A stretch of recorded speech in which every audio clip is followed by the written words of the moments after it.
Welcome back नाज़रीन। हम बात करें बजट की, और इससे पहले आपने पॉलिटिकल एंगल भी इसका देख लिया, जहां अपोजिशन ये कह रही है कि हम शोर शराबा करेंगे, बजट नहीं आने देंगे। गवर्नमेंट ने तो जो काबीना उसने मंजूरी तो दे दी। और आदिल साहब हमें इस्लामाबाद से बता रहे थे कि जो सरकारी मुलाजमीन है वो बदस्तूर सरापा एहतजाज है। गो कि गवर्नमेंट ने उनको 15 से 20% जो है उनकी बेसिक पे में रेज़ करने की अप्रूवल भी दे रखी है, लेकिन ये इनफ नहीं होगा। उनके मुतालबात कुछ और नौयत के हैं। पैनलिस्ट के पास जाते हैं। एक्सपर्ट्स पर जाने से पहले जो हमारे जर्नलिस्ट बैठे हैं उनसे मैं बात करना चाहूँगा। जुनैरा है, बतूल है और फरवा है। बतूल, ये जिन हालात में बजट आ रहा है, इसके बाद कोई पॉलिटिकल स्टेबिलिटी आएगी या फर्दर क्याओस हम देखेंगे? देखिए जामी, ये जिस तरह का बजट आ रहा है और जो बजट आ रहा है ये इस वजह से ही आ रहा है क्योंकि पॉलिटिकल स्टेबिलिटी नहीं थी। और इसका जो इसके बारे में वार्न पाकिस्तान को जो इंटरनेशनल क्रेडिटर्स हैं उन्होंने भी किया था।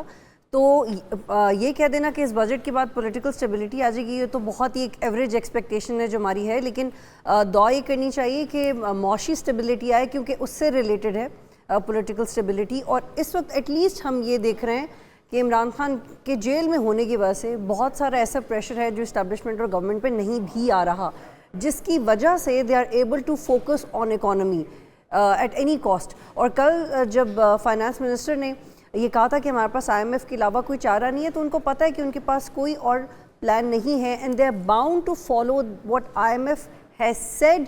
और उसकी बुनियाद पे ही हम एज्यूम कर सकते हैं कि पॉलिटिकल स्टेबिलिटी आएगी। अगर नहीं आएगी तो मजीद क्योस ही होगा। बिल्कुल ठीक है सुनैरा, ये जो अभी तक के जो इकोनॉमिक इंडिकेटर्स हैं उसको लेकर के, चाहे स्टेट हो या गवर्नमेंट इन पावर हो, डू यू थिंक कि दे आर सेटिस्फाइड कि ठीक हम जा रहे हैं, पॉलिटिकल जो भी मैस है वो अपनी जगह, बट हम राइट डायरेक्शन पे हैं?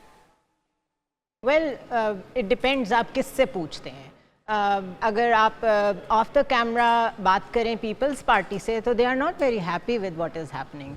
लेकिन क्योंकि गवर्नमेंट चलानी है तो वो भी आपको स्क्रीन पे और अदरवाइज पार्लियामेंट में उसको फेवर करते ही नज़र आएंगे।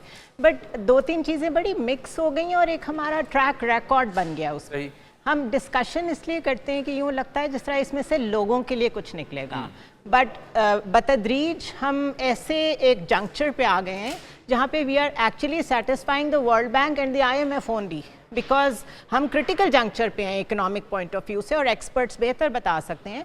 हमने बजट अब उनके लिए बनाया है, बट द डाइकोटमी इज़ कि अगर उनके लिए भी बनाया है तो जिस रीस्ट्रक्चरिंग की उन्होंने बात की थी, जो टैक्स नेट को एक्सपैंड करने की उन्होंने बात की थी, वो तो किया नहीं है। उन्हीं चीज़ों के साथ ओवरहॉलिंग अगर आप करते रहेंगे तो there is a limit to it. तो इन माय ओपिनियन ये ओल्ड ड्रिल है जो चल रही है। फरवा, मैं आपकी जानिब आऊँगा। ये एक हम सुन रहे थे कि प्रॉबेबली बजट के बाद शायद Peoples Party is likely to be part of the cabinet. इसमें आपकी राय क्या? और दूसरा, अगर वाकई गवर्नमेंट इन पावर कुछ इकोनॉमिक मेजर्स ले रही है और वो बेफिक्र हैं पॉलिटिकल इंस्टेबिलिटी के या पॉलिटिकल डिवीजन के, तो उस सब के बावजूद आप नहीं समझती कि अगर कुछ किया जा रहा है तो उसका प्रचार भी होना चाहिए, दिखाया जाना चाहिए? देखिए, क्या दिखाया जाना चाहिए जामी, कल हमने देखा कि इक्तिसादी जो रिपोर्ट आई है उस पर हम सब ने डिस्कशन भी की, सर्वे आया, हमने डिस्कशन की।